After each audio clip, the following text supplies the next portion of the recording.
Third classification of capital market instruments ആണ് debentures എന്ന് പറയുന്നത്. Debentures comes under creditorship securities. കാരണം ഡെപ്റ്റ് ഇൻസ്ട്രുമെൻ്റ് ആണ് ഡിബഞ്ചേഴ്സ് എന്ന് പറയുന്നത്.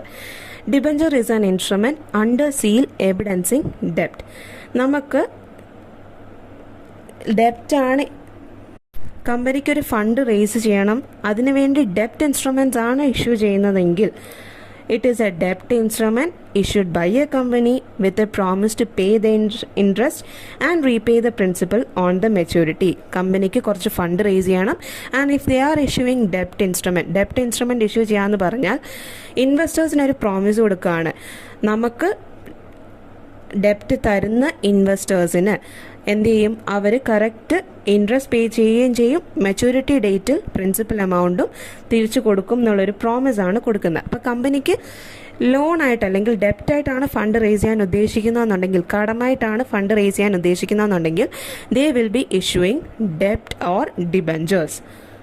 ആൻഡ് ഡിബഞ്ചർ ഹോൾഡേഴ്സിനെ മെയിൻ നമ്മൾ വിളിക്കുന്ന പേരാണ്, ഈ ഡിബഞ്ചർ ഡെപ്റ്റ് ഇൻസ്ട്രുമെൻറ്റ്സ് മേടിക്കുന്ന ആൾക്കാരെ വിളിക്കുന്ന പേരാണ് ക്രെഡിറ്റേഴ്സ് ഓഫ് ദി കമ്പനി എന്ന് പറയുന്നത്. And there are different types of debentures. First one, secured debentures. Secured debentures എന്ന് പറഞ്ഞു കഴിഞ്ഞാൽ debentures which create a charge on the property of the company അവർ സെക്യൂർഡ് ഡിബഞ്ചേഴ്സ് മേടിക്കുന്നവർക്ക് ഒരു സർട്ടൻ പ്രൊട്ടക്ഷൻ കിട്ടും. അവർക്ക് പെർട്ടിക്കുലർ അസറ്റ് ഓഫ് ദ കമ്പനിയിൽ അതിൻ്റെ കൂടെ അറ്റാച്ച് ചെയ്ത് കൊടുത്തിട്ടുണ്ടായിരിക്കും. പെർട്ടിക്കുലർ കമ്പനിയുടെ ഒരു അസറ്റും കൂടെ ആ ഡിബഞ്ചറിൻ്റെ കൂടെ അറ്റാച്ച് ചെയ്ത്, ഇനി എനി കേസ് എന്തെങ്കിലും ഫോൾട്ട് വരുത്തിയാൽ അവർക്ക് ആ അസറ്റ്സ് ഉപയോഗിക്കാനായിട്ട് പറ്റും. അതാണ് സെക്യൂർഡ് ഡിബഞ്ചേഴ്സ് എന്ന് പറയുന്നത്.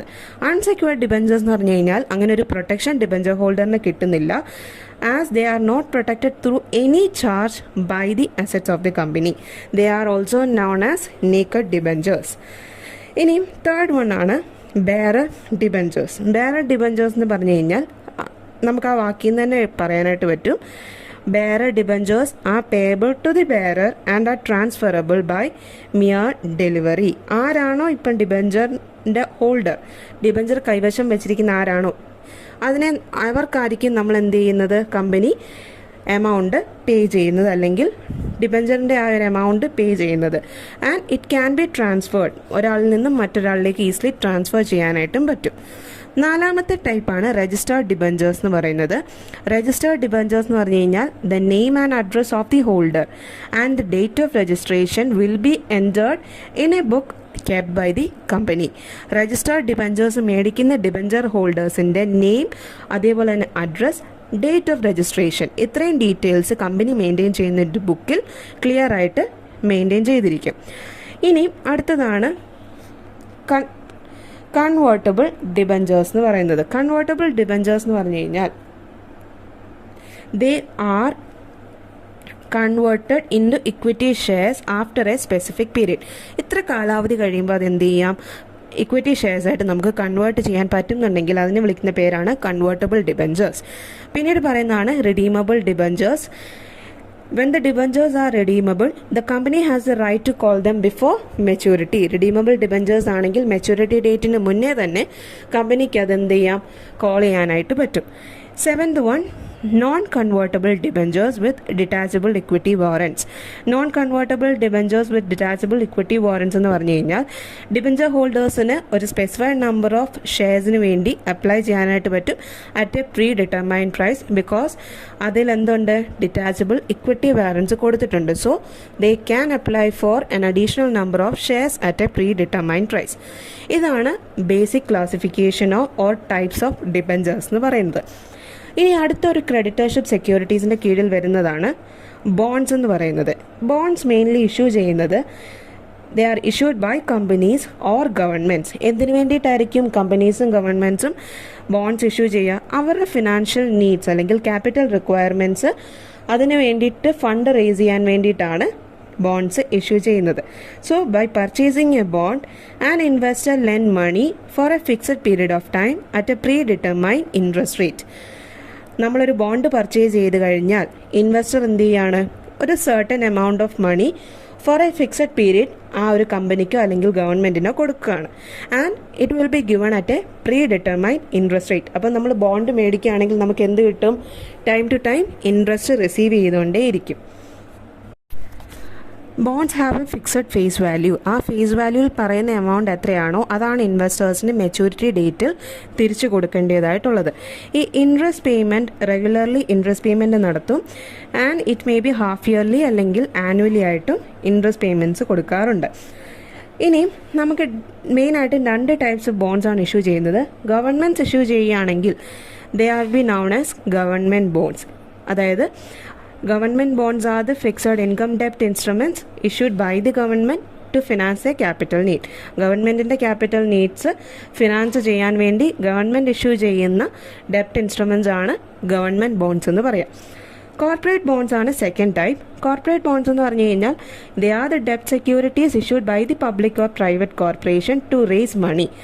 പബ്ലിക് അല്ലെങ്കിൽ പ്രൈവറ്റ് കമ്പനികൾക്ക് അവിടെ വർക്കിംഗ് ക്യാപിറ്റൽ നീഡ് മീറ്റ് ചെയ്യാൻ വേണ്ടി ഡെപ്റ്റ് സെക്യൂരിറ്റീസ് ഇഷ്യൂ ചെയ്യുകയാണെങ്കിൽ അതിന് പറയുന്നതാണ് കോർപ്പറേറ്റ് ബോണ്ട്സ് എന്ന് പറയുന്നത്.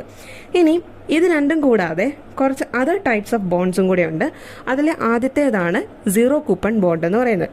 സീറോ കൂപ്പൺ ബോണ്ടിനകത്ത് പറയുന്നത് bonds which are issued at a discount rate to their face value and at the time of maturity the principal value will be paid to the holders. Zero coupon അവിടെ ഒരു interest rate ഉണ്ടായിരിക്കില്ല. നമ്മൾ ഇൻവെസ്റ്റേഴ്സിന് കൊടുക്കുമ്പം face വാല്യൂവിനെക്കാട്ടിലും ഒരു കുറച്ച് amount discount റേറ്റിലാണ് നമ്മൾ എന്ത് ചെയ്യത്തുള്ളൂ, ഈ ഒരു ബോണ്ട്സ് ഇഷ്യൂ ചെയ്യത്തുള്ളൂ. അതുകൊണ്ടാണ് നമ്മൾ അതിനെ സീറോ കൂപ്പൺ ബോണ്ട്സ് എന്ന് പറയുന്നത്. So the bonds which are issued at discount റേറ്റിലാണ് നമ്മൾ ഇഷ്യൂ ചെയ്യുന്നത്.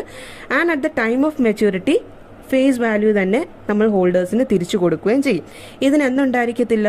ഇൻട്രസ്റ്റ് ഉണ്ടായിരിക്കത്തില്ല. അതുകൊണ്ടാണ് നമ്മൾ അതിനെ സീറോ കൂപ്പൺ ബോണ്ട് എന്ന് വിളിക്കുന്നത്. And they are also known as deep discount bonds. രണ്ടാമതായിട്ട് പറയുന്നതാണ് mortgage bonds. Common type of ബോണ്ടാണ് മോർഗേജ് ബോണ്ട് എന്ന് പറയുന്നത്, which are issued by the corporates. Mortgage bonds എന്ന് പറഞ്ഞു കഴിഞ്ഞാൽ they are secured by physical assets of the company such as building or equipment. എന്തെങ്കിലും ഒരു ബിൽഡിങ്ങോ അല്ലെങ്കിൽ എക്യുപ്മെൻറ്റോ വെച്ച് സെക്യൂരിറ്റി വെച്ച് കൊടുക്കുന്നതാണ് മോർഗേജ് ബോണ്ട്സ് എന്ന് പറയുന്നത്. ഇനിയും കൺവേർട്ടബിൾ ബോണ്ട്സ് ആണ് തേർഡ് ക്ലാസിഫിക്കേഷൻ അല്ലെങ്കിൽ തേർഡ് ടൈപ്പ്. കൺവേർട്ടബിൾ ബോണ്ട്സ് എന്ന് പറഞ്ഞു കഴിഞ്ഞാൽ they can be converted into shares of stock. നമുക്ക് ആ ഒരു ഇഷ്യൂയിങ് കോർപ്പറേഷൻ്റെ ഷെയർസിലേക്ക് അത് കൺവേർട്ട് ചെയ്യാനായിട്ട് പറ്റുന്നതിനെയാണ് കൺവേർട്ടബിൾ ബോണ്ട്സ് എന്ന് പറയുന്നത്. Next one step up bonds. Step up bonds എന്ന് പറഞ്ഞു കഴിഞ്ഞാൽ which are issued at A lower rate for an initial period then it increases. Interest rate ആദ്യം കുറവായിരിക്കും, ഇനീഷ്യൽ ടൈമിൽ ആദ്യം കുറവായിരിക്കും, പിന്നീട് അതെന്ത് ചെയ്യും, അത് കൂടിക്കൊണ്ടേയിരിക്കും. അങ്ങനെ നമ്മൾ ഇൻട്രസ്റ്റ് റേറ്റ് കൂടുന്നതിനെയാണ് സ്റ്റെപ്പ് അപ്പ് ബോണ്ട്സ് എന്ന് പറയുന്നത്. ഇനി അടുത്തതാണ് ഓപ്ഷൻ ബോണ്ട്സ്. ഓപ്ഷൻ ബോണ്ട്സ് എന്ന് പറഞ്ഞു കഴിഞ്ഞാൽ ഇൻവെസ്റ്റേഴ്സിന് ഒരു ഓപ്ഷൻ കൊടുക്കുകയാണ് whether to choose cumulative or non cumulative. Cumulative ആണെങ്കിൽ ഇൻട്രസ്റ്റ് റേറ്റ് അക്യുമുലേറ്റ് ചെയ്ത് ഒരു മെച്യൂരിറ്റി ടൈമിൽ എല്ലാ ഇൻട്രസ്റ്റും കൂടെ ഒരുമിച്ച് കൊടുക്കത്തുള്ളൂ. ഇനി നോൺ ക്യുമുലേറ്റീവ് ആണെങ്കിൽ പീരിയോഡിക്കലി ഇൻട്രസ്റ്റ് പേയ്മെൻറ്റ് നടത്തും. അടുത്തതാണ് ബോണ്ട്സ് വിത്ത് വാറണ്ട്. ബോണ്ട്സ് വിത്ത് വാറണ്ടും ഇതേ റൈറ്റ് തന്നെയാണ്. ആ വാറണ്ട് കൊണ്ട് ഹോൾഡറിന് ഒരു റൈറ്റാണ് കിട്ടുന്നത് that they can buy A number of equity shares. നേരത്തെ നിശ്ചയിച്ച വിലയിൽ ഫ്യൂച്ചറിൽ എന്ത് ചെയ്യാം, അവർക്ക് ഇക്വിറ്റി ഷെയർസിന് അഡീഷനായിട്ട് മേടിക്കുകയും ചെയ്യാം. സോ ഇതാണ്. അടുത്ത ഒരെണ്ണം കൂടെയുണ്ട് floating rate bond. Floating rate bonds എന്ന് പറഞ്ഞു കഴിഞ്ഞാൽ ഇൻട്രസ്റ്റ് റേറ്റ് ഫ്ലക്ച്വേറ്റ് ചെയ്തുകൊണ്ടേ ഇരിക്കും. It is not fixed. അങ്ങനത്തെ ബോണ്ടുകളെ വിളിക്കുന്ന പേരാണ് ഫ്ലോട്ടിംഗ് റേറ്റ് ബോണ്ട്സ് എന്ന് പറയുന്നത്. സോ